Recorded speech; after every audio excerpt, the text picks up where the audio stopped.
Graduation photoshoot के दौरान मैं चुपचाप खिसक कर सरीना से सबसे दूर वाली जगह पर जाकर खड़ा हो गया। वो एक फोटो जिसे पाने के लिए मैं कभी किसी भी हद तक जा सकता था। अब मुझे उसकी कोई परवाह नहीं थी। पिछले जन्म में उसे मुझसे शादी करने के लिए मजबूर किया गया था और पूरे 6 साल मुझे उसका प्यार कभी नहीं मिला। अब जब मुझे दोबारा मौका मिला है और मैं ठीक उसी दिन वापस आ गया हूं जब मैं उसे प्रपोज करने वाला था, तो मैंने पीछे हटने का फैसला कर लिया है।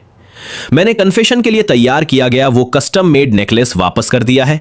उसके बाद मैं अपने होम रूम टीचर के पास गया और अपनी कॉलेज एप्लीकेशन चेंज करवा ली। अब मैं जितना दूर जाऊंगा हमारे रास्ते उतने ही कम टकराएंगे। मेरे होम रूम टीचर ने मेरा फॉर्म लिया और उसे फाइल में रखते हुए कहा, जाओ क्लास में सबको बता दो, ग्रेजुएशन फोटोज के बाद कोई भी कहीं नहीं जाएगा। आज रात हमारी फेयरवेल डिनर है। मैंने सिर हिलाया, क्लास प्रेसिडेंट को मैसेज पास किया और स्कूल यार्ड की तरफ निकल गया। सबको अपनी अपनी पोजीशन में लाने में करीब आधा घंटा लग गया। लिली के चेहरे पर एक अजीब सी मुझे सब पता है वाली मुस्कान थी। बस देखती जाओ, उसने सेरीना से कहा। लियाम पक्का तुम्हारे ठीक बगल में आकर खड़ा होगा। तुम्हें वैसे भी फोटोज खिंचवाना पसंद नहीं है, तो टेक्निकली देखा जाए तो ये तुम दोनों की पहली फोटो होगी। वो ऐसा चांस कैसे छोड़ सकता है? सेरीना ने अपनी वो मुझे फर्क नहीं पड़ता वाली ठंडी एक्सप्रेशन बनाए रखी, लेकिन उसकी नजरें फिर भी सामने की तरफ ही भटक रही थी। आज मैंने उससे बात करने की कोई भी कोशिश नहीं की थी। पहले होता तो मैं कोई ना कोई बहाना ढूंढ ही लेता, कभी उसे ड्रिंक ऑफर करना, कभी पेन मांगना, बस किसी भी तरह उसके करीब जाने का बहाना। लेकिन आज मैं एकदम शांत खड़ा था। इससे क्या हो गया है? क्या ये इसलिए अपसेट है कि आज सुबह स्कूल आते वक्त मैंने इसका वेट नहीं किया? फाइन, वैसे भी वो हर साल अपने बर्थडे पर कोई ना कोई गिफ्ट मेरे लिए तैयार रखता ही है, तो इस बार मैं इसे जाने दूंगी। जब वो मुझे गिफ्ट देगा तो मैं उसे सबके सामने खोलूंगी। लेकिन लिली की बात अभी पूरी भी नहीं हुई थी कि सरीना की नजर मुझ पर पड़ी। मैं जे के कंधे के सहारे खड़ा था, सरीना से जितना हो सके उतना दूर। शायद किसी ने उसे धक्का देकर वहां कर दिया होगा। लिली के मुंह से ये शब्द बमुश्किल ही निकले थे कि सरीना ने महसूस किया कि हवा में जो टेंशन थी वो अचानक से एकदम ठंडी पड़ गई है। व्हाटएवर, उसने कोल्ड टोन में कहा। ठीक उसी वक्त एक लड़का आकर सरीना के सामने वाली जगह पर खड़ा हो गया। लियम, तुम श्योर हो कि तुम यहीं खड़े होना चाहते हो? सरीना तो एकदम उस तरफ है, तुम दोनों बहुत दूर हो। जे ने यह बात नोटिस की और धीरे से मेरी तरफ झुककर कहा, इट्स फाइन, मैंने जवाब दिया। कोई फर्क नहीं पड़ता कि मैं कहां खड़ा हूं। तभी फोटोग्राफर की आवाज गूंजी, ऑलराइट एवरीवन, हम शुरू कर रहे हैं। मैं 1, 2, 3 काउंट करूंगा और आप सब कहेंगे चीज। फोटोग्राफर की आवाज के साथ ही कैमरा क्लिक हुआ। सरीना की नजर सीधे मुझ पर, मेरी उस बड़ी और ब्राइट स्माइल पर आकर टिक गई और न जाने क्यों उसके सीने में अचानक से एक चिढ़ सी होने लगी। कुछ करीबी दोस्त फोटोग्राफर के साथ एक्स्ट्रा फोटोज क्लिक करवाने के लिए वहीं रुक गए।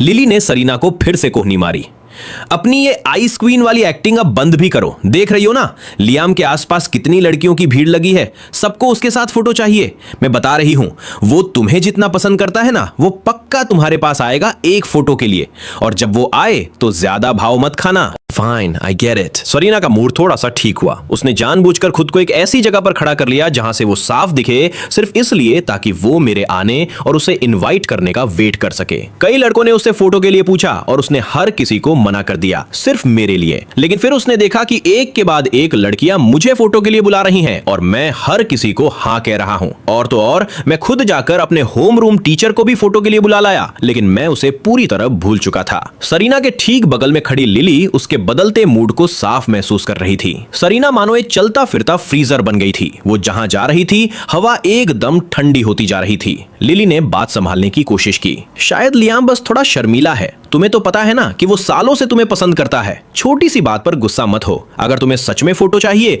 तो फोन से तो कभी भी फोटो ली जा सकती है। सरीना ने उसे एक बेहद ठंडी नजर से देखा और बिना कुछ कहे वहां से चल दी।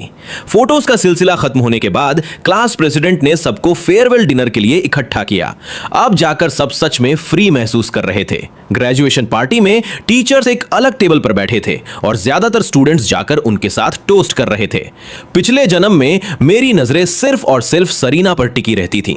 मैं हमेशा यही कैलकुलेट करता रहता था कि कब कन्फेस करना है, कब उसे गिफ्ट देना है। लेकिन अब मैंने जे को खींचा और खुद जाकर टीचर्स के साथ टोस्ट किया।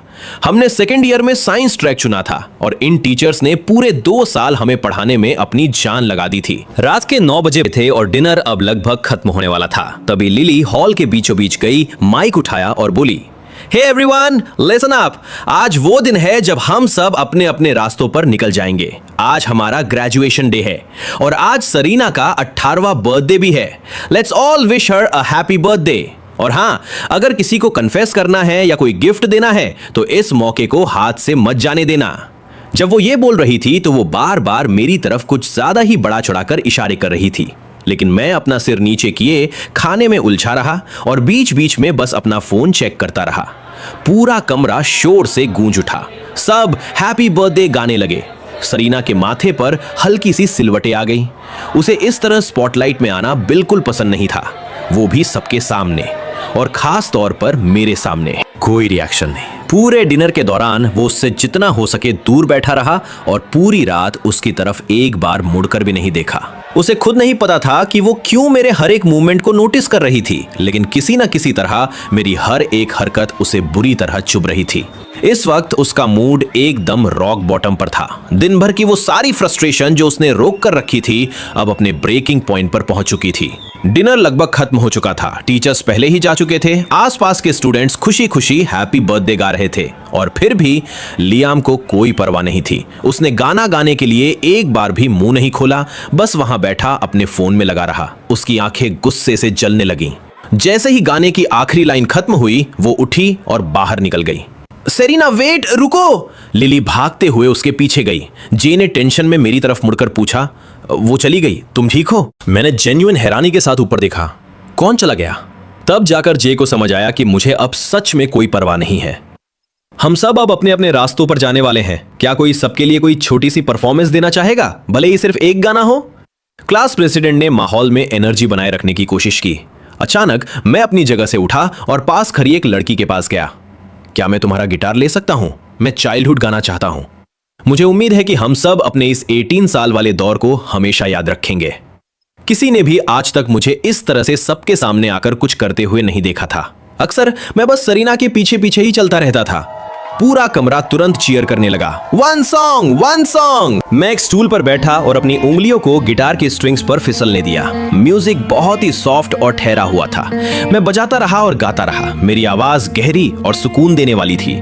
जब आखिरी नोट खत्म हुआ तो पूरा कमरा तालियों से गूंज उठा।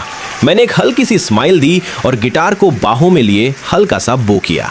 कुछ क्लासमेट्स ने इस पल को अपने फोन में रिकॉर्ड कर लिया था और उसे क्लास के ग्रुप चैट में डाल दिया। इतनी देर में लिली और सरीना गाड़ी में बैठकर घर की तरफ निकल चुकी थी।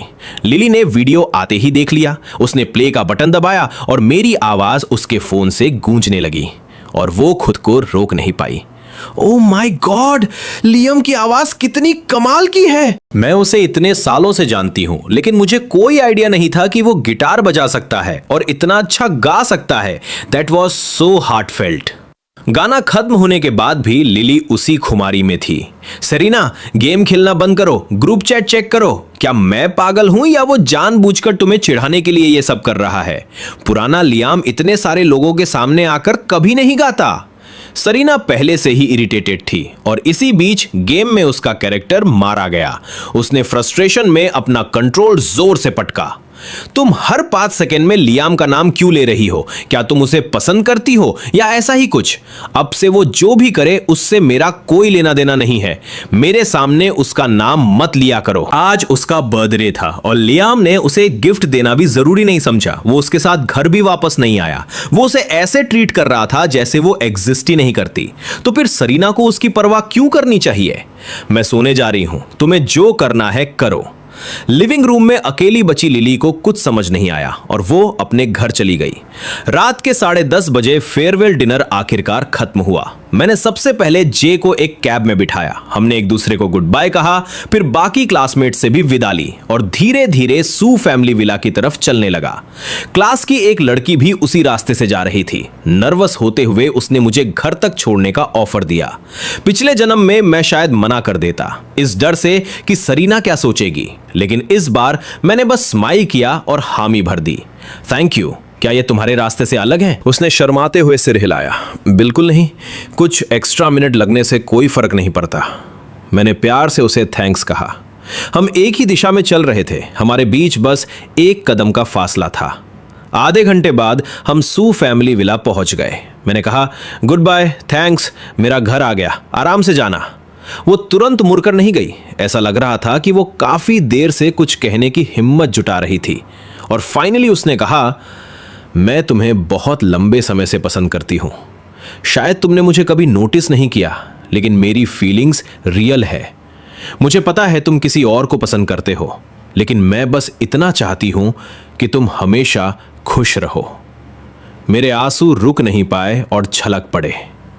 तो कोई है जो सच में मुझे पसंद करता है। सरीना का मुझे पसंद ना करना, उसमें मेरी कोई गलती नहीं थी। मैं भी प्यार पाने के लायक हूं। Thank you. मेरी आवाज भारी हो गई थी। तुम पहली इंसान हो जिसने मुझे इस तरह कन्फेस किया है। सच कह रहा हूं, मुझे पसंद करने के लिए तुम्हारा बहुत शुक्रिया।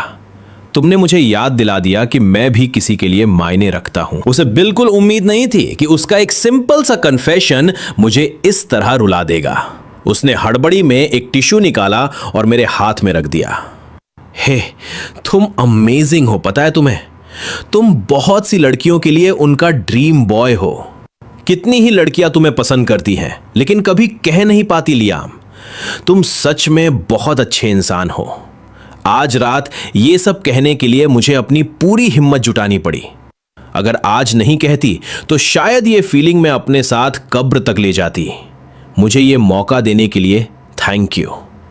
मैंने अपनी आंखें पोंछी और मुस्कुराया, एकदम रियल स्माइल। Thank you. तुम्हारा नाम क्या है? चलो टच में रहते हैं, कभी बाहर चलेंगे? वो एकदम हैरान रह गई और उसने तुरंत अपना नाम और नंबर दे दिया। हमने कांटेक्ट एक्सचेंज किए। वो एक बहुत बड़ी स्माइल के साथ वहां से चली गई। मैं उसे जाते हुए देखता रहा, बिना ये नोटिस किए कि सेकेंड फ्लोर की बालकनी के अंधेरे में एक साया खड़ा ये सब कुछ देख रहा था। सरीना एक ठंडी और मजाकिया स्माइल के साथ मुझे नीचे घूर रही थी। वो भगवान जाने कितनी बार मेरे गाने का वीडियो प्ले कर चुकी थी। वो इतनी देर से यहां ऊपर खड़ी मेरा वेट कर रही थी और उसे देखने को क्या मिला? मैं हंस रहा था और वीचैट पर किसी लड़की को ऐड कर रहा था।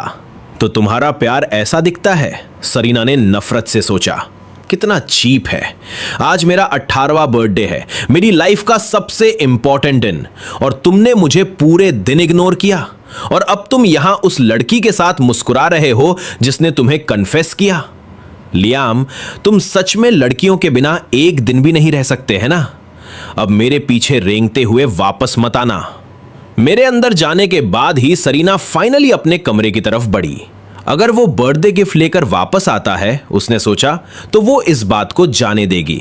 ये उसका आखिरी चांस है, वरना वो उसे अपने पीछे पीछे घूमने देना बंद कर देगी। एक एक मिनट गुजर रहा था। उसने बार बार चेक किया कि कहीं उसके बेडरूम का दरवाजा लॉक तो नहीं है, लेकिन रात के 11:30 बज चुके थे और मैं अभी तक नहीं आया था। सरीना ने फाइनली हिम्मत करके दरवाजा खोला। नीचे सारी लाइटें बंद थीं, बस किचन में एक हल्की सी लाइट जल रही थी। आंट वू की अभी अभी नींद खुली थी। आहट सुनकर वो बाहर आई और सरीना को जागा हुआ देखकर हैरान रह गईं। मिस सरीना, आप अभी तक सोई नहीं? फ्रिज में केक रखा है, आपके पापा ने आपके लिए छोड़ा था। क्या आप थोड़ा सा खाएंगी? सरीना ने सिर हिलाया। लियाम कहाँ है? आंट वू ने अपनी जम्हाई रोकते हुए कहा। यंग मास्टर लियाम आए और सीधे अपने कमरे में चले गए। वो शायद अब तक सो चुके होंगे। क्या आपको उनसे काम है? मैं उन्हें जगा कर लाऊं? आंट वू नींद में थी, इसलिए वो सरीना के एक्सप्रेशन नोटिस नहीं कर पाईं और बोलती रहीं, और उनके हर एक शब्द के साथ सरीना का चेहरा और भी सख्त होता जा रहा था और उसकी आवाज और भी ज्यादा ठंडी हो गई। नहीं, मैं केक ही खा लूंगी। वो खुद फ्रिज की तरफ गई। आंट वो अभी भी आधी नींद में थी। उन्हें माहौल की सीरियसनेस समझ नहीं आई। उन्हें बस लगा कि कुछ गड़बड़ है, इसलिए उन्होंने प्यार से कहा, मिस सरेना, ये मीठा है, इतनी रात को ज्यादा मत खाइएगा, थोड़ा आराम कर लीजिए। सरीना को खुद पर हंसी आ रही थी। उसने अपनी फ्रेंड की पार्टी कैंसिल कर दी, उसने अपनी फैमिली की गैदरिंग छोड़ दी। वो बस वेट करना चाहती थी, मेरा वेट, एक बर्थडे गिफ्ट का वेट या किसी भी चीज का। लेकिन पूरा दिन निकल गया और मैंने उससे एक शब्द भी नहीं कहा, एक हैप्पी बर्थडे तक नहीं। और उसके ऊपर से मैं किसी और लड़की के साथ हंस रहा था और बातें कर रहा था। वो आग बबूला थी, गुस्से से पागल हो रही थी, ऐसा गुस्सा जिसे कोई भी शांत नहीं कर सकता था। इस पल के बाद से मेरी पर्सनल शैडो बनने की तुम्हारी जगह खत्म हो चुकी है। जब तक तुम खुद आकर अपनी गलती नहीं सुधारते, I am done with you. और इस तरह वो आइस क्वीन गुस्से और बेचैनी में पूरी रात करवटें बदलती रही। वो सो नहीं पाई। अगली सुबह मैंने ब्रेकफास्ट खत्म किया और बाहर निकलने लगा। आंट वू ने थोड़ा झिझकते हुए कहा, यंग मास्टर लियाम, क्या आप मिस सरीना का वेट नहीं करेंगे? आप दोनों तो हमेशा साथ ही जाते हैं। मैंने मुस्कुराते हुए समझाया, आंट वू, आज मुझे कुछ काम है। हम अब बड़े हो गए हैं। अगर हम हमेशा ऐसे ही चिपके रहेंगे तो लोग बातें बनाना शुरू कर देंगे। आंट वू ने हैरानी से कहा, कल रात 11 बजे के बाद मिस सरीना उठी थी और उन्होंने केक खाया। मुझे तो लगा था कि उन्हें मीठा पसंद नहीं है। मैंने कंधे उचका दिए। शायद उनका मन होगा। मैं ये समझने का नाटक नहीं करता कि वो क्या सोचती हैं। वैसे उसे मीठा नापसंद नहीं था, उसे बस वो मीठा नापसंद था जो मैं बनाता था। अब ये बात मुझे एकदम साफ साफ समझ आ चुकी थी। मेरे बाहर निकलते ही सरीना सो कर उठी। वो डाइनिंग टेबल पर बैठी तो उसने खुद को बिल्कुल अकेला पाया। आंट वू, लियाम कहाँ है? सुबह के 9 बज चुके हैं। वो इरिटेट होकर बोली, क्या वो अभी भी बिस्तर में है? उसकी आवाज से लग रहा था जैसे वो सोच रही हो कि क्या लियाम खुद को कोई वीआईपी गेस्ट समझता है जिसका ब्रेकफास्ट के लिए वेट किया जाए। आंट वू गार्डन में पौधों को पानी दे रही थीं। सरीना का सवाल सुनकर उन्होंने पानी का डिब्बा नीचे रखा और अंदर आ गईं। Miss Serena, young master Liam तो पहले ही खाकर निकल चुके हैं। सरीना के मुंह से एक अजीब सी हंसी निकल गई। वो चला गया? अभी तो छुट्टियां शुरू ही हुई हैं। वो आखिर जा कहां सकता है? आंट वू ने सिर हिलाया। उन्होंने कुछ बताया नहीं मिस सरीना, लेकिन आज वो बहुत स्मार्ट लग रहे थे और बहुत खुश भी थे। जरूर कुछ बहुत अच्छा होने वाला है। सरीना को अचानक अपने मुंह का निवाला निगलना मुश्किल लगने लगा। लियाम, तुमने तो इस बार हद ही पार कर दी। अब ब्रेकफास्ट पर कोई वेटिंग नहीं, निकलने से पहले एक शब्द भी नहीं। ये ख्याल कि शायद मैं पिछली रात वाली लड़की के साथ डेट पर गया हूं, सरीना के सीने पर किसी भारी पत्थर की तरह बैठ गया और हर सेकंड उसका बोझ बढ़ता जा रहा था। उसने जबरदस्ती अपना दूध का ग्लास खत्म किया और उसे टेबल पर जोर से पटक दिया। मिस सरीना, क्या आप ठीक हैं? क्या आपकी तबीयत खराब है? मैं डॉक्टर को बुलाऊं?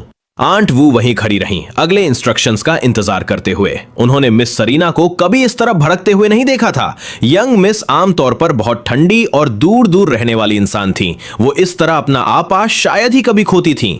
मैं ठीक हूं। सरीना की आवाज एकदम फ्लैट और कड़क थी। क्या उसने जाने से पहले कुछ कहा? क्या उसने मेरे बारे में पूछा? आंट वू ने सिर हिलाया। नहीं, यंग मास्टर लियाम जानते हैं कि आप उन्हें कुछ खास पसंद नहीं करती, हमेशा आपके पीछे पीछे घूमना।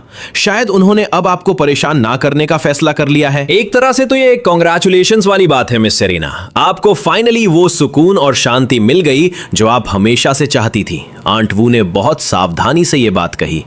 सरीना ने उन्हें डिसबिलीफ से घूरा। तो आपको पता था कि मैं उसे पसंद नहीं करती और अब आपको लगता है कि मुझे इस बात पर खुश होना चाहिए? आंट वू को लगा कि आज मिस सरीना के साथ कुछ तो गड़बड़ है। वो कभी इतने सवाल नहीं पूछती थी और इस तरह तो बिल्कुल बात नहीं करती थी। मिस सरीना, सू परिवार के घर में सबको पता है कि आप यंग मास्टर लियाम के कभी करीब नहीं रहीं। इतने समय में उन्हें भी ये बात साफ साफ समझ आ गई होगी कि आप उनके लिए कभी वैसा फील नहीं करेंगी। इसलिए उन्होंने आपको पसंद करना बंद कर दिया है। ये तो बहुत नेचुरल सी बात है।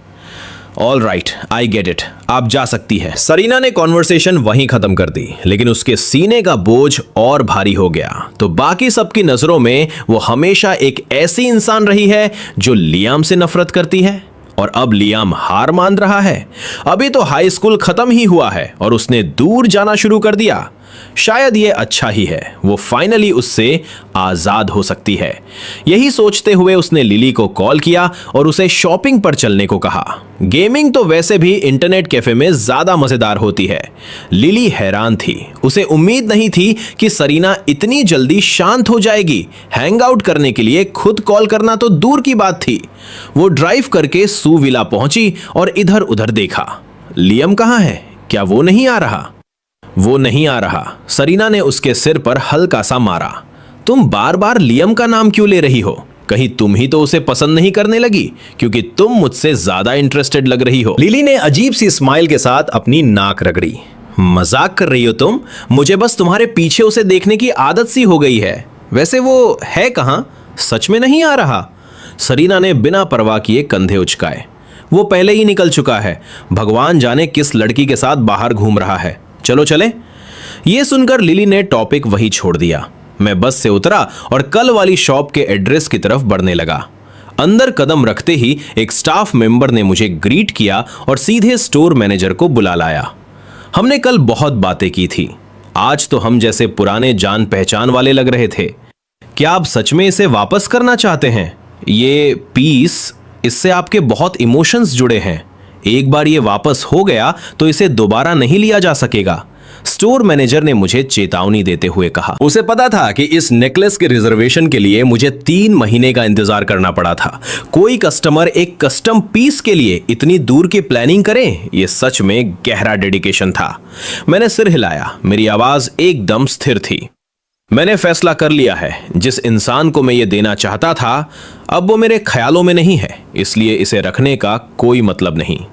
स्टोर मैनेजर ने ज्यादा जोर नहीं डाला। इतना महंगा कस्टम पीस और आप खुद इसे वापस कर रहे हैं? मैं आपकी सिचुएशन समझ सकती हूं। इस केस में हम ओरिजिनल प्राइस का 70% वापस देकर इसे खुशी खुशी वापस ले लेंगे। आपके सपोर्ट के लिए थैंक यू। मुझे इस बात की उम्मीद नहीं थी। मैंने तुरंत ग्रेटिट्यूड के साथ सिर हिलाया। Thank you so much. आपके स्टोर के लिए ऑल द बेस्ट। मैं झूठ नहीं बोलूंगा, इस वक्त ये पैसा मेरे लिए बहुत मायने रखता था। स्टोर मैनेजर ने एक स्माइल के साथ नेकलेस लिया। मैं ओनर नहीं हूं, सिर्फ मैनेजर हूं। ओनर ने इसे अप्रूव कर दिया है। मुझे एक पल दीजिए, मैं सब अरेंज करती हूं। मैंने सिर हिलाया। 10 मिनट बाद 35,000 युआन मेरे अकाउंट में आ गए। मैंने स्टोर मैनेजर को दोबारा थैंक्स कहा और सड़क पर आ गया। 2 महीने की छुट्टियां है, मुझे कुछ ना कुछ तो कमाना ही चाहिए। चलते चलते मुझे एक बबल टी शॉप दिखी जहां हायरिंग का बोर्ड लगा था। समर टेम्स की जरूरत है।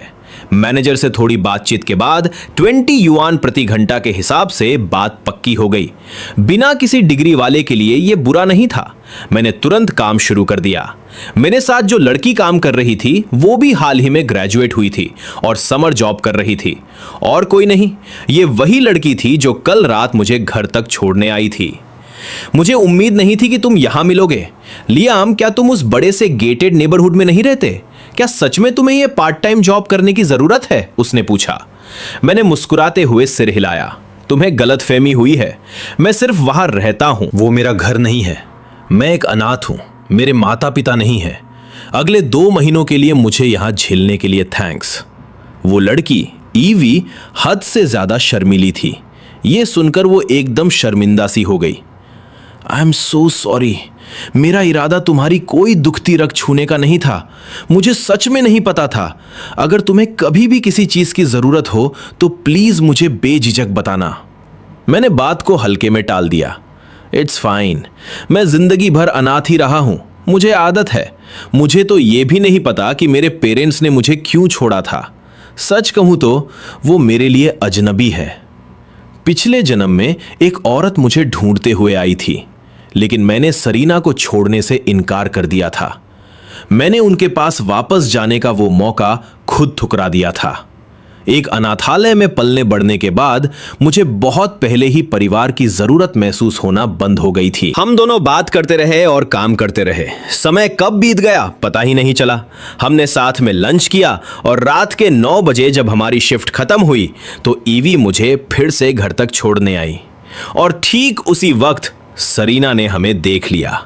वो गार्डन में खड़ी मेरा वेट कर रही थी, चेहरे पर पत्थर जैसे ठंडे एक्सप्रेशंस लिए, गेट की तरफ घूरते हुए। जैसे ही उसने मुझे देखा उसने ताना मारा, फाइनली अपनी छोटी सी गर्लफ्रेंड से आजादी मिल गई। तुम उसी के साथ घर क्यों नहीं चले गए? मुझे मुड़ने की जरूरत नहीं थी। मैं उस आवाज को बहुत अच्छे से पहचानता था। मैं 10 साल पीछे पुनर्जन्म लेकर आया हूं और मेरा दिल धीरे धीरे उसे भुलाने की कोशिश कर रहा है। वो औरत है जिससे मैंने बहुत लंबे समय तक प्यार किया। मेरा हर एक कतरा, मेरे शरीर का हर एक सेल कभी उससे प्यार करता था। और अगर उसने पिछले जन्म में मुझे इतनी गहरी चोट न पहुंचाई होती तो मैं कभी उसे छोड़ना नहीं चाहता। वो कभी मेरी लाइफलाइन थी, लेकिन उसने जो जख्म दिए वो सबसे गहरे थे।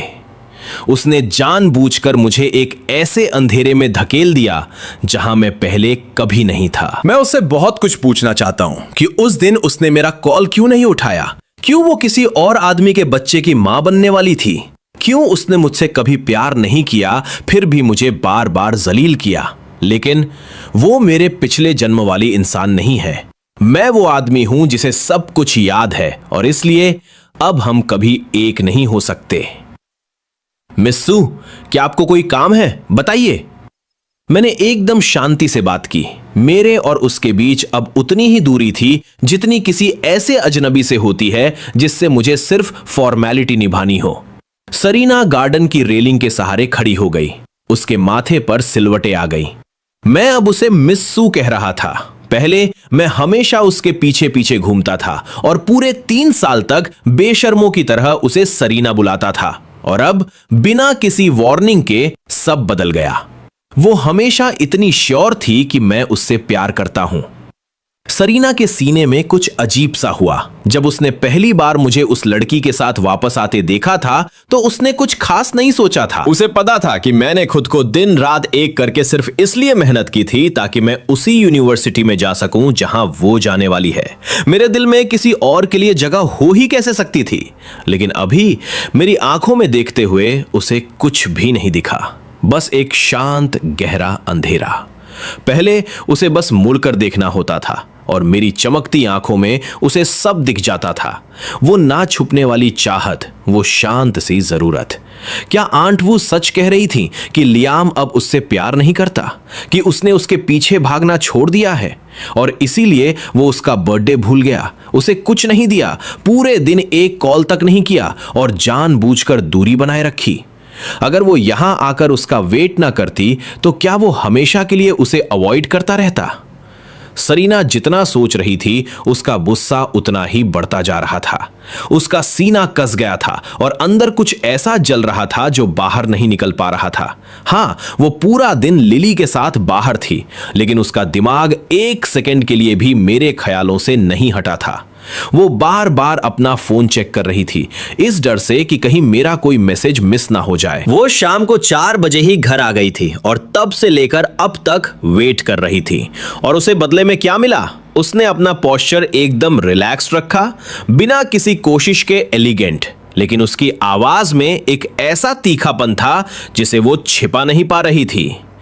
ओह, तो अब तुम मुझे मिस्सू बुलाते हो? क्या हाई स्कूल में तुम मुझे सेरीना नहीं कहते थे? मैं उसकी बात में नहीं फंसा। इसके बजाय बिना सोचे मैंने एक कदम पीछे लिया और हमारे बीच की दूरी थोड़ी और बढ़ा दी। मेरी आवाज एकदम स्थिर थी।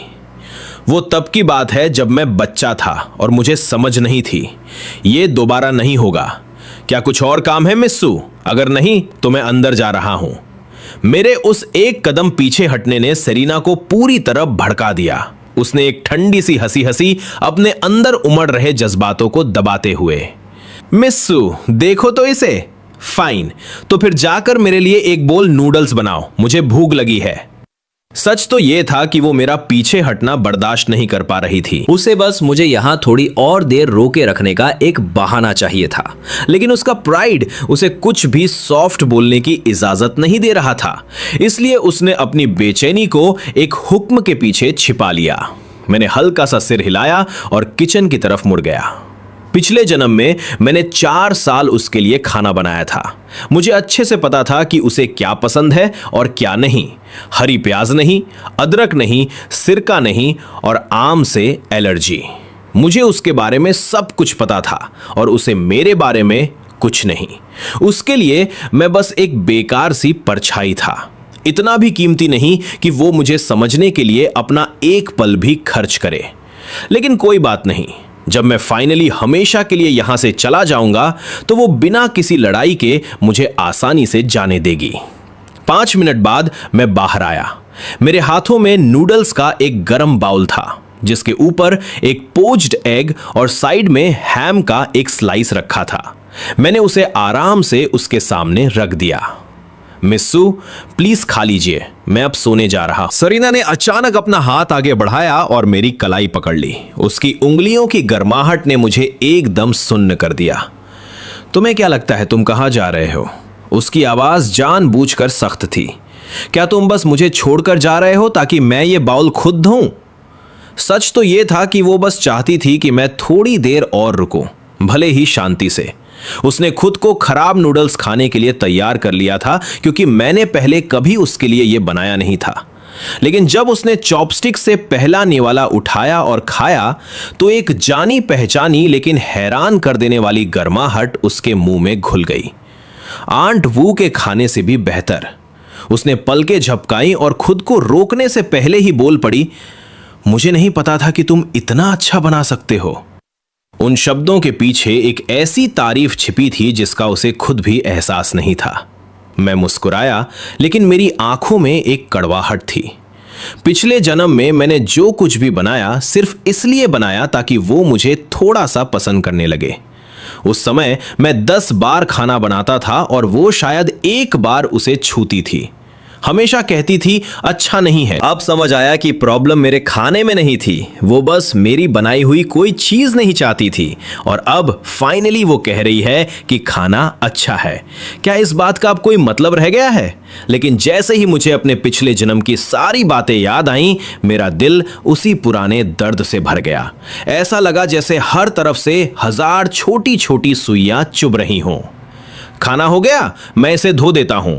मैंने अपना हाथ पीछे खींच लिया। मेरी आवाज एकदम फ्लैट थी। इतनी भी क्या जल्दी है? सरीना की चॉपस्टिक्स पर पकड़ मजबूत हो गई। उसे बस कुछ और मिनट चाहिए थे, शायद बस कुछ और शब्द। मैंने जवाब नहीं दिया। मैंने नीचे देखा, अपना फोन खोला और हल्के से स्क्रॉल करने लगा। सरीना ने मुझे देखा और मेरे होठों के कोने पर आई एक हल्की सी स्माइल को पकड़ लिया। इस बात ने उसे जरूरत से ज्यादा इरिटेट कर दिया। क्या वो उस लड़की को टेक्स्ट कर रहा है? नहीं, उसे इस सब पर रोक लगानी ही होगी। हम कल बीजिंग वापस जा रहे हैं। हमारा ग्रेजुएशन हो चुका है। वैसे भी हमारी यूनिवर्सिटीज वहीं हैं। सरीना ने चॉपस्टिक्स को कस के पकड़ लिया था, अपने गुस्से को कंट्रोल करने की पूरी कोशिश करते हुए, लेकिन उसकी आवाज में बहस की कोई गुंजाइश नहीं थी। मैं हैरान था। पिछले जन्म में हम इस समय बीजिंग वापस नहीं गए थे। मैंने अपनी नेचुरल आदत के हिसाब से तुरंत विरोध किया। क्या मैं रुक सकता हूं? मुझे यहां अभी कुछ काम है। तुम और आंट वू क्यों नहीं चले जाते? और वैसे भी मेरी यूनिवर्सिटी बीजिंग में नहीं है, वो वहां से बहुत दूर है। मुझे सच में समझ नहीं आ रहा था कि उसे अचानक क्या हो गया है। वो हमेशा ठंडी रहती थी और उसे समझना मुश्किल था, लेकिन इस तरह के अचानक वाले आउटबर्स्ट उसके लिए आम बात नहीं थी। इस पर कोई डिस्कशन नहीं होगा, तुम्हारा इसमें कोई फैसला नहीं है। सरीना की आवाज कुछ और डिग्री ठंडी हो गई। अगर तुम्हें कुछ काम है तो मुझे बताओ, मैं उन्हें हैंडल कर लूंगी। नूडल्स का बाउल अब उसे खत्म करना नामुमकिन लग रहा था। क्या लियाम बीजिंग वापस जाने से सिर्फ उस लड़की की वजह से मना कर रहा है? लेकिन आज मैंने अपनी बात पर अड़े रहने का फैसला किया था। मिस्सू, मैं खुद ग्रैंडपासू से बात कर लूंगा, मैं यही रुक रहा हूं। एक तेज आवाज हुई। सरीना ने अपनी चॉपस्टिक्स जोर से टेबल पर पटक दी। उसकी आवाज में सिर्फ बर्फ और जहर था। लियाम, तुम सच में किसी औरत के बिना नहीं रह सकते ना? उसने तुम्हें कल कन्फेस किया और आज तुम उसके बिना जी नहीं पा रहे हो। मैंने पिछले जन्म में उससे ऐसी बातें अनगिनत बार सुनी थी, लेकिन इसे दोबारा सुनना आज भी मेरे सीने पर हथौड़े की तरह लगा। मेरे अंदर कुछ बहुत गहराई तक हिल गया था। मैंने ऐसा क्या किया था कि मुझे इस तरह जलील किया जाए? वो साफ था कि वो अब नूडल्स खत्म नहीं करने वाली। मैंने अपनी आंखों में आ रहे उस चुभन वाले दर्द को नीचे दबाया, अपना चेहरा शांत रखा, जमीन पर गिरी हुई चॉपस्टिक्स उठाई, बाउल लिया और किचन की तरफ चल दिया। बहते हुए पानी की तेज आवाज ने उस आवाज को छिपाने में मदद की जिसे मैं रोक नहीं पा रहा था। सरीना के मुंह से वो शब्द निकलते ही उसे पछतावा होने लगा। वो बस बहुत गुस्से में थी। मुझे खोने के डर से इतनी डरी हुई थी कि उसके दिमाग में जो पहला ख्याल आया उसने वो बोल दिया। उन दोनों के बीच ये टेंशन एक तूफान की तरह बहुत लंबे समय से सुलग रही थी और आज रात वो फाइनली फट पड़ी। ये सोचकर ही कि मैं सच में किसी और लड़की के लिए उससे दूर हो रहा हूं, उसने अपना सारा कंट्रोल खो दिया था। वो माफी मांगना चाहती थी, लेकिन मुझे वहां बिना किसी परवाह के खड़ा देखकर वो शब्द उसके गले में ही अटक गए। 5 मिनट बीत गए, पानी बंद हो गया। उसे अभी भी सही मौका नहीं मिल पाया था और फिर उसने देखा कि मैंने बाउल नीचे रखा और जाने के लिए मुड़ गया। सरीना भागकर आगे आई और मेरी कलाई पकड़ ली। वेट, मैंने अपना हाथ छुड़ा लिया और उसकी तरफ पीठ कर ली। मेरी आवाज में एक बहुत ही हल्की सी कपकपी थी। मिस्सू, मैं समझता हूं आप क्या कहना चाहती हैं। चूंकि आप मुझे इतना बर्दाश्त नहीं कर पाती तो मैं ग्रैंडपासू से बात कर लूंगा। आज से हम दूरी बनाए रखेंगे, यही हम दोनों के लिए बेहतर है। मैं मुड़ा नहीं, इस डर से कि अगर उसने मेरी लाल आंखें देख ली तो मेरी बची खुची हिम्मत भी टूट जाएगी और वो मुझे और भी कमजोर समझेगी। सरीना के गले में वो माफी हमेशा के लिए घुट कर रह गई। वो मुझे दूर जाते हुए देख रही थी। उसके सीने का बोझ और भारी हो गया। उसकी आवाज एकदम ठंडी पड़ गई। Liam, well played. अगर तुम यही चाहते हो तो यही सही। उसने माफी मांगने के लिए अपना सिर नीचे करना शुरू कर दिया था, लेकिन ऐसा लगा जैसे मैं वो माफी चाहता ही नहीं था। उसके सीने का दर्द और तेज हो गया। उसने मुझे बिना एक बार भी मुड़कर देखे सीढ़ियां चढ़ते हुए देखा और आखिर में उसने कुछ नहीं कहा। आंट वू ने दरवाजा जोर से बंद होने की आवाज सुनी, हड़बड़ी में बाहर आई और मुझे अकेले ऊपर जाते हुए देखा। Young master Liam, miss Serena कहां है? क्या आप दोनों की लड़ाई हुई है? मैंने सिर हिलाया। मेरी आवाज बहुत धीमी थी। मुझे मिस सू से लड़ने का क्या हक है? आंट वू, क्या आप लिली को कॉल करेंगी? मिस सरीना उसके सबसे करीब हैं। शायद वो उसी के पास गई हों। आंट वू को खुद ग्रैंडपा सू ने भेजा था। आंट वू को खुद ग्रैंडपा सू ने भेजा था ताकि वो रोजाना के कामों में मेरी और सरीना दोनों की देखभाल कर सकें। 3 साल बिना किसी परेशानी के गुजर गए थे और अब ग्रेजुएशन के ठीक बाद साफ दिख रहा था कि कुछ तो गड़बड़ है। उनकी उम्र में वो आजकल के नौजवानों के सोचने का तरीका बिल्कुल नहीं समझ सकती थीं। लेकिन मिस सरीना की सेफ्टी हमेशा उनके लिए सबसे पहले थी। मुझे सीढ़ियों के ऊपर गायब होते हुए देखकर आंट वू की उलझन और बढ़ गई। यंग मास्टर लियाम तो हमेशा मिस सरीना की इतनी फिक्र करते थे, तो फिर आज वो बिना एक शब्द कहे यूं ही क्यों चले गए? आखिर चल क्या रहा है? मैं अपने कमरे में गया। आज का दिन थकाने वाला भी नहीं था, लेकिन सरीना के साथ हुई इस बहस ने मेरी सारी एनर्जी निचोड़ ली थी। अगर मेरे बस में होता तो मैं सू फैमिली विला को अभी इसी वक्त छोड़कर चला जाता। काश मिडिल स्कूल खत्म होने के बाद वाली उस गर्मियों की दोपहर में मैंने उसे बचाने के लिए उस नदी में छलांग ना लगाई होती। काश हमारे रास्ते कभी ना टकराए होते तो आज मुझे ये दर्द भी नहीं झेलना पड़ता। मुझे उस अनाथालय की याद आई जहां मैं पला बढ़ा था और दिमाग में एक ख्याल आया, मुझे वापस जाकर मिलना चाहिए। डायरेक्टर मॉम ने हमेशा मेरा इतना ख्याल रखा था।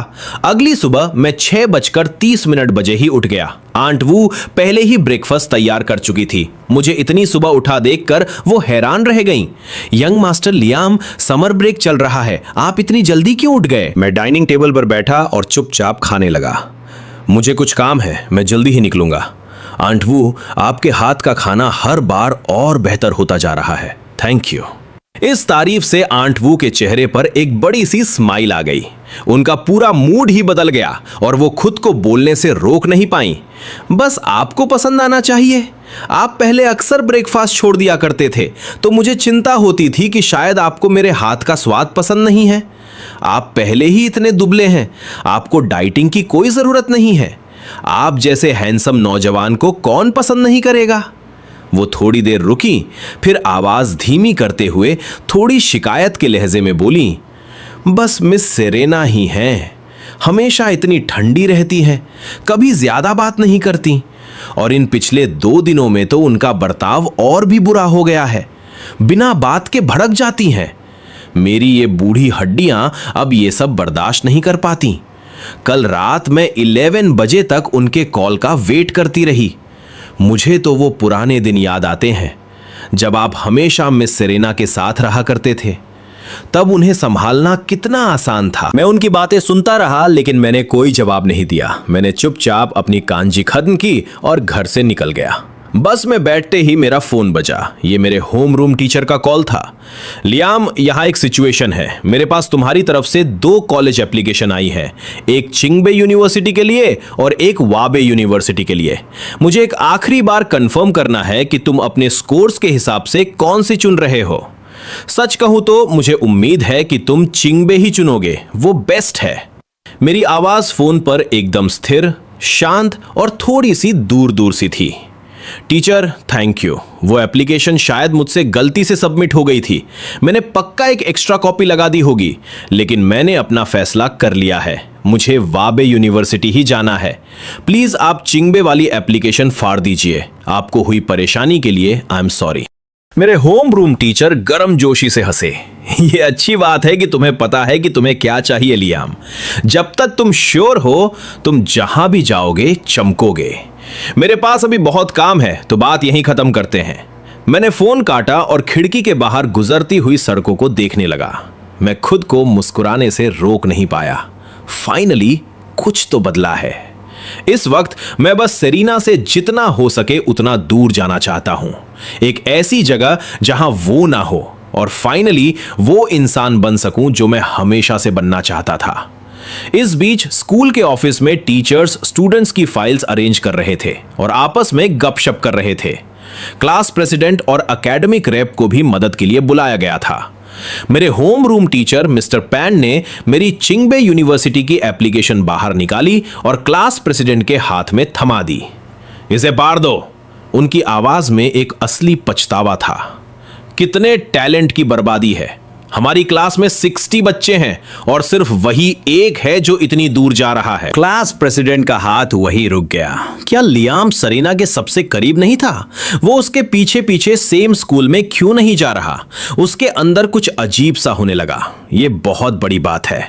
क्लास में सबको पता था कि लियाम सेरेना की पर्सनल शैडो था। फर्स्ट ईयर से लेकर 3rd ईयर तक लगातार 3 साल वो दोनों हमेशा साथ रहते थे, और ये बात भी पूरे स्कूल को पता थी कि लियाम सेरेना को पसंद करता है। और अब अचानक से लियाम ने अपनी एप्लीकेशन चेंज कर दी, वो भी बीजिंग से इतनी दूर की एक यूनिवर्सिटी के लिए। अगर सेरेना को यह बात पता चल गई तो क्या होगा? ये तो सोचना भी मुश्किल है। सच में तहलका मच जाएगा। अगले कुछ दिनों तक मैं सुबह जल्दी घर से निकल जाता और रात को देर से वापस आता। मैं जानबूझकर सेरेना को अवॉइड कर रहा था, और यह तरीका काम भी कर रहा था। हमारा एक बार भी आमना सामना नहीं हुआ। मुझे अंदर से एक अजीब सी राहत मिल रही थी। सेरेना के साथ बहस करना मुझे जितना थका देता था, उतना कोई और चीज नहीं थकाती थी। पर वैसे भी अब हमारे बीच लड़ने के लिए कुछ बचा ही कहां था। हमारा तो अब कोई असली रिश्ता भी नहीं रहा था। मैं बस यही उम्मीद कर रहा था कि सेरेना जल्दी से बीजिंग वापस चली जाए, ताकि हम फाइनली एक दूसरे से पूरी तरह दूर हो सके। अपने अगले डे ऑफ पर मैंने जे के साथ मूवी देखने का प्लान बनाया हुआ था। जब मेरी आंख खुली तो मैंने लंबी अंगड़ाई ली और उठकर बैठ गया। बाहर की धूप बहुत खूबसूरत लग रही थी और उसे देखकर मेरा मूड भी अच्छा हो गया। फाइनली एक ऐसा दिन जब मैं चैन की सांस ले सकता हूं। मैं बस लेकर शहर के सबसे बड़े बुक स्टोर पहुंचा। मैं परफ्यूमरी पर कुछ किताबें ढूंढ रहा था ताकि मैं पहले ही अपनी तैयारी शुरू कर सकूं। एक किताब मिलने के बाद मैं खिड़की के पास वाली एक सीट पर बैठ गया और शांति से पढ़ने लगा। कांच से छनकर आती हुई एक हल्की सी रोशनी मेरे चेहरे पर पड़ रही थी, जिससे मेरे नए नक्श और भी ज्यादा शार्प लग रहे थे। मैंने थोड़ा सा पोजीशन बदली ताकि लाइट सीधे किताब के पन्नों पर पड़े।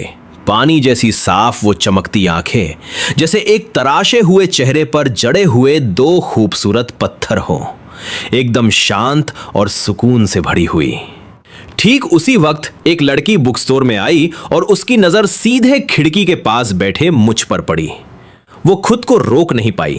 उसने अपना फोन निकाला, चुपचाप मेरी एक फोटो खींची और उसे स्कूल के एलुमनाई ग्रुप चैट में पोस्ट कर दिया। कैप्शन था, I think I just found the one. Group chat तुरंत ब्लास्ट हो गया। उसकी दोस्तों के मैसेज की बाढ़ आ गई। ओह वाओ, ये तो लिटरली मेरा ड्रीम बॉय है। ये कौन है? He is so handsome. मैं इसे क्लेम कर रही हूं। मुझे लगता है मुझे प्यार हो गया है। क्या किसी के पास इसका कांटेक्ट है? ये इतना गुड लुकिंग कैसे हो सकता है? ये कौन से स्कूल से है? मैंने इसे पहले नोटिस कैसे नहीं किया? कोई इसका नाम बताओ यार, मैं अभी के अभी उस बुक स्टोर जा रही हूं। मैसेजेस लगातार आ रहे थे, यहां तक कि किसी ने तो मेरी फोटो को अपने फोन का वॉलपेपर तक बना लिया था। इसी बीच लिली बाहर सरीना को कार चलाने की प्रैक्टिस करवा रही थी। लिली का फोन लगातार बज रहा था, जो इतना इरिटेटिंग था कि उसने फाइनली चैट खोली और स्क्रॉल करने लगी। जब उसने लियाम की वो फोटो देखी तो उसके मुंह से एक हल्की सी सीटी निकल गई। वो हड़बड़ी में सरीना के पास गई, जो अभी भी स्टीयरिंग व्हील के पीछे बैठी थी। सरीना, ग्रुप चैट चेक करो, शायद तुम्हें इसे खुद हैंडल करना पड़े। सरीना ने अभी अभी अपनी ड्राइविंग का एक राउंड पूरा किया था। उसने बिना कोई परवाह किए पानी की बोतल उठाई और एक घूंट पिया। ऐसा क्या है जिसे मुझे हैंडल करना पड़े? तुम खुद ही डील कर लो।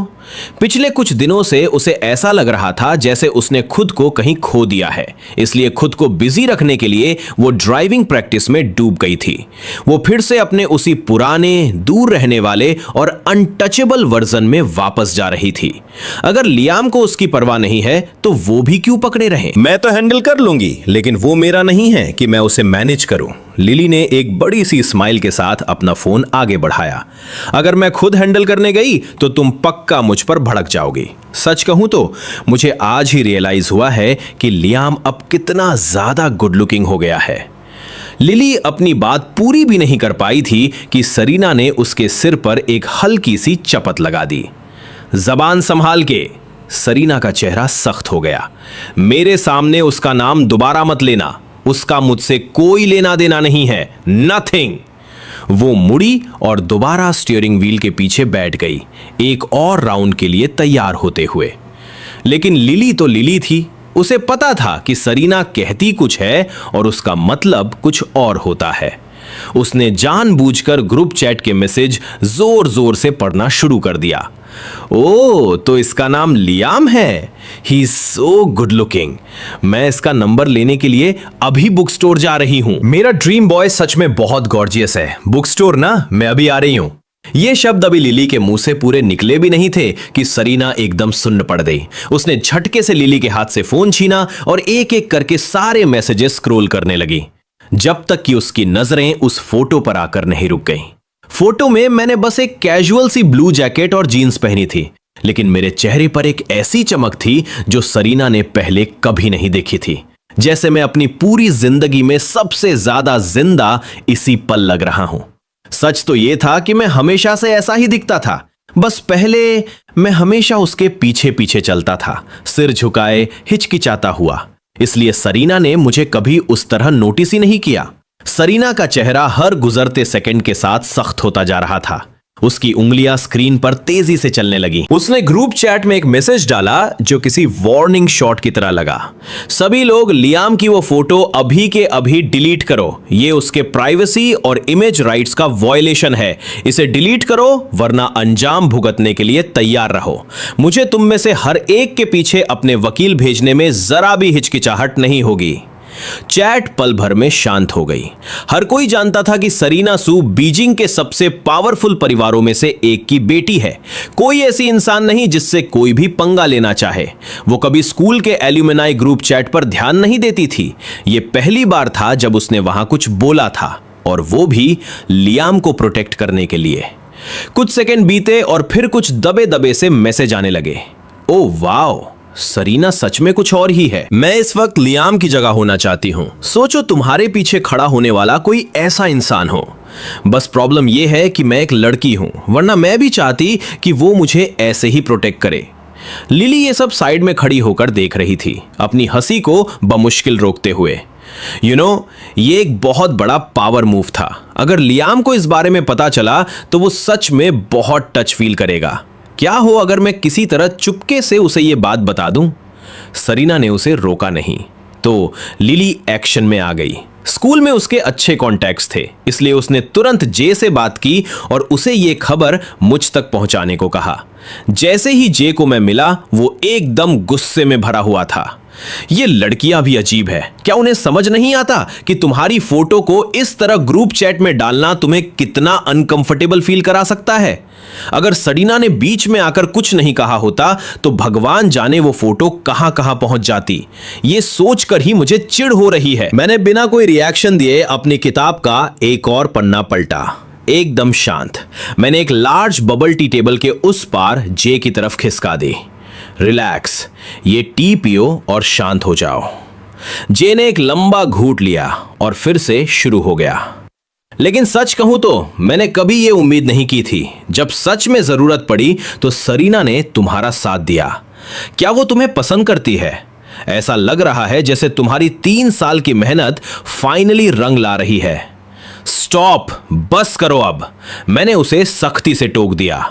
वो मुझे इस जन्म में तो कभी पसंद नहीं करने वाली। अपने दिमाग में ख्याली पुलाव पकाना बंद करो।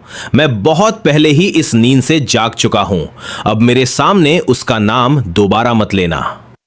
लियाम, लेकिन उसने तुम्हारे लिए इतना बड़ा काम किया है, क्या तुम सच में ऐसा बर्ताव करोगे जैसे कुछ हुआ ही नहीं? जे ने माथा सिकोड़ते हुए पूछा। सवाल जायज था। मैंने एक हल्की सी शांत स्माइल दी और किताब बंद कर दी। मैंने 3 साल तक उसे पसंद किया। मेरे पास जो कुछ भी था मैंने उसे दे दिया। अब उसने ये जो एक अच्छा काम किया है ना, इसे तुम हिसाब बराबर मान लो। जे मुझे घूरता रहा। क्या तुमने सच में उसे जाने दिया है लियाम? तुम बदल गए हो, तुम पहले से बहुत हल्के लग रहे हो। तुम्हें बस आगे बढ़ते रहना है। मैं मुस्कुराया और किताब अपने बैग में डाल ली। चलो चले, लगभग 10 बज चुके हैं, मूवी शुरू होने वाली है। मैं ये परफ्यूमरी वाली किताब खरीद रहा हूं। जे उठा और मेरा इंतजार करने के लिए बुक स्टोर के एंट्रेंस की तरफ चला गया। लेकिन जैसे ही वो वहां पहुंचा, लिली की आवाज गूंजी। जे, क्या इत्तेफाक है तुमसे यहां मिलना? क्या तुम अकेले हो? जे पलटा और उसने लिली को देखा और उसके ठीक पीछे हमेशा की तरह कूल सरीना खड़ी थी। जे को तुरंत मेरी कही हुई बात याद आ गई कि मैं सरीना को नहीं देखना चाहता। उसके पास झूठ बोलने के अलावा कोई चारा नहीं था। हाँ, बस मैं ही हूं। क्या इत्तेफाक है, तुम दोनों भी यहां किताबें लेने आई हो? उसकी आवाज सख्त थी और नजरें थोड़ी चुरा रही थी। लिली ने एक आईब्रो उठाई। साफ दिख रहा था कि उसे जे की बात पर यकीन नहीं हुआ, लेकिन उसने कुछ कहा नहीं। इसके बजाय उसने स्माइल करते हुए कहा, ओह रियली? तो क्या मुझे तुम्हें KFC ट्रीट देने का मौका मिल सकता है? असल में सरीना उसे यहां लगभग घसीट कर लाई थी। उसका मिशन था जे को अपनी बातों में फंसाना, ताकि सरीना को लियाम से टकराने का मौका मिल सके। जे अंदर ही अंदर पैनिक कर रहा था। लियाम अभी भी रजिस्टर पर है। अगर वो बाहर आया और उसने सरीना को देख लिया तो मामला फिर से बिगड़ जाएगा। उसने खुद को मना करने के लिए मजबूर किया। सॉरी, मैं तो मूवी देखने जा रहा हूं, तुम दोनों बिजी होगी। मैं तुम लोगों के बीच में नहीं आना चाहता, हमारे रास्ते अलग अलग हैं। प्लीज लियाम, उसने मन ही मन दुआ की, अभी बाहर मत आना, हम बिल्कुल भी बिजी नहीं हैं। लिली तुरंत बीच में बोल पड़ी, जे के बहाने को पूरी तरह इग्नोर करते हुए। ओह, तुम मूवी देखने जा रहे हो? परफेक्ट, हम भी फ्री हैं। चलो सब साथ चलते हैं। मूवी के बाद हम KFC चलेंगे और फिर दोपहर में ओशन पार्क जा सकते हैं, या अगर तुम थोड़े ब्रेव हो तो हॉन्टेड हाउस भी जा सकते हैं। जे ने आज तक इतने ढीठ लेवल के इंसान से कभी मुलाकात नहीं की थी और उसका सब्र टूट गया। मैंने कहा ना, अभी सही टाइम नहीं है, तुम्हें जो करना है करो। लिली ने तुरंत अपना हाथ जे के मुंह पर रखा और अपनी आवाज धीमी करते हुए बोली, श्श, सारा खर्च मैं उठाऊंगी, तुम्हें बस खाना है और एंजॉय करना है।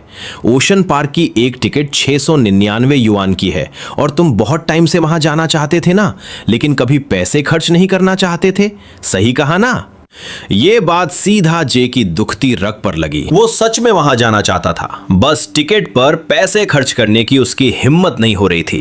वो एक पल के लिए हिचकिचाया और फिर फ्री ट्रिप के लालच में पूरी तरह सरेंडर कर दिया। उसने ऑकवर्ड तरीके से पूछा, तुमने जो कहा वो सच है ना? तुम ओशन पार्क की टिकट खरीदोगी? ऑफ कोर्स सच है, सब कुछ मेरी तरफ से। लिली ने अपने सीने पर हाथ थपथपाते हुए कहा और फिर धीरे से असली बात घुसा दी। ओह बाय द वे, तुम्हारी मूवी का टाइम क्या है और सीट्स कौन सी है? हम सीधा अंदर ही मिलेंगे, इस तरह लियाम को शक भी नहीं होगा। काफी स्मूथ प्लान है ना? जे को मानना पड़ा कि लिली ने मिनटों में गेम पलट दिया था। उसने हामी भरते हुए सिर हिला दिया। फाइन, 10 का शो है, मिडिल सेक्शन, सीट्स 7 और 8। कुछ ही देर बाद मैंने पेमेंट पूरी की और बुक स्टोर से बाहर आया। वहां मुझे सिर्फ जे दिखा। तुम यहां ऐसे क्यों खड़े हो? मैंने तुम्हें अंदर नहीं देखा, मुझे लगा तुम पहले ही जा चुके हो। खैर छोड़ो, मूवी कौन सी है? क्या हम टाइम पर हैं?